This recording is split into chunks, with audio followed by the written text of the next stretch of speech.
The elevator doors slid open with a soft chime, and a handful of sharply dressed employees stepped into the sleek, open-plan workspace of Keaton Va Bell's Manhattan headquarters.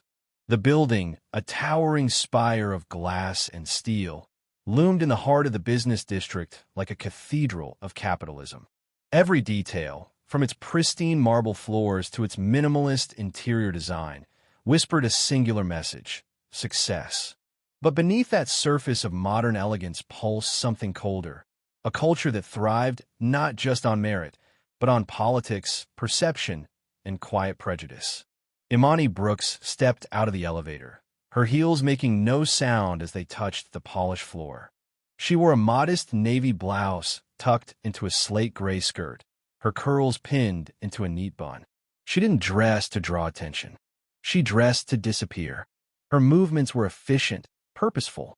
She had learned long ago that in places like this, invisibility could be a kind of armor. Her desk sat in the far corner of a strategic development division, a space she'd fought hard to earn. The application process for Keaton Va Bell was famously brutal. Imani had aced every round. With a near-perfect GPA in business analytics and 2 prestigious internships on her resume, her credentials were impeccable. But for some, she would never be enough. Her name, her voice, her skin color, each an unspoken trial she passed every day. Across the office, the sound of sharp, deliberate footsteps announced the arrival of Miles Redmond. At 45, Miles was one of the company's most powerful non-executives. He moved like a man used to being obeyed. His navy suit was always spotless, his shirts crisp and white, his hair immaculately styled, his shoes shining with a near-military sheen. He passed Imani without acknowledging her. That was typical, unless he had a correction to make. "Brooks," he barked one morning, pausing at her desk without looking at her. "Try not to write another report like a poet. I want precision, not pretty words." Imani blinked once and met his gaze, calm and unflinching. "Understood," she said softly, returning her attention to her monitor. She hadn't used a single word outside the report's required scope. Miles lingered a second longer, lips twitching into something that wasn't quite a smile, before walking away. He was the type to champion meritocracy, but only when the merit came from someone who resembled himself. Imani pressed on, pouring herself into her work. She thought, perhaps naively, that excellence would shield her. Recognition finally came. During a pivotal strategy meeting, the team floundered, rehashing stale ideas for a high-profile client. Imani, who had remained silent, finally offered, "What if we shifted the demographic target? The brand's current audience is stagnant, but Gen Z engagement is rising, especially through urban digital platforms. We reframe the brand to feel native to that culture. Memes, music, influencer collaborations." The room fell silent. Even Miles was momentarily speechless. Then he moved on without acknowledging her. 3 days later, he presented her exact proposal to the executive board. Same data, same charts. Even the language was hers. Imani watched from the back of the room as he basked in praise. She said nothing, but something within her began to shift. A week later, at a departmental review, Miles stood before the team. "Before we begin," he said coldly, holding up a printed document, "I want to address this report, riddled with errors and poor projections." He turned to face her. It was prepared under the supervision of Miss Imani Brooks. A stunned silence settled. "Effective immediately, Miss Brooks' employment at Keaton Va Bell is terminated." Imani rose calmly. "No te hagas. No protest." She packed her bag and met his eyes, not with hate but something stronger. Then she left. Whispers followed her exit. "She didn't deserve that," someone murmured. Miles leaned on the boardroom table, satisfied. He believed he had erased her. He had no idea he had just made the most costly mistake of his life. The next week, the buzz around the office centered on an incoming delegation from Thorn Global Enterprises, a massive multinational poised to invest heavily in Keaton Va Bell. Rumors flew. Who would lead the review? Would the deal go through? Miles was selected to be part of the core, welcoming team. He polished his shoes extra that morning. sharpen his tie. This was his chance to ascend.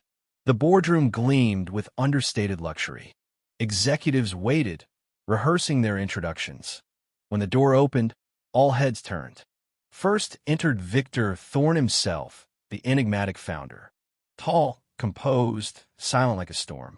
But the room truly froze when the woman beside him stepped in. Imani.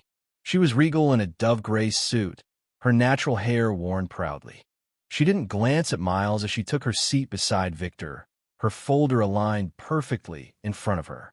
"My daughter, Imani Thorne," Victor announced. "She will be leading this investment review." Shock rippled quietly.